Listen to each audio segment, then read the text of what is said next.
Welcome back. In this video, I'll be showing you how to change the language in Facebook. So the first step is to open Facebook. Then you want to click on your profile icon and then select Settings and Privacy. From here, click on Settings. And in your main settings menu, you want to scroll down until you find Language and Region. Click on it. Then from here, you should see Account Language. So currently it's set to the system language of your device. So if you want to change it, simply click on that language and then a language list will appear.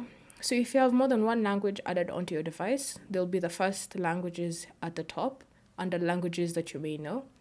And underneath, you have all languages, and these are the other languages that are available for you to use. So to switch this language on Facebook, just select any language you want, and then your changes will be saved. So all you need to do is simply refresh the page. So click on OK, and the page will refresh automatically. Then once the page refreshes, you should notice that the system language has changed. So now I've switched from English to Afrikaans.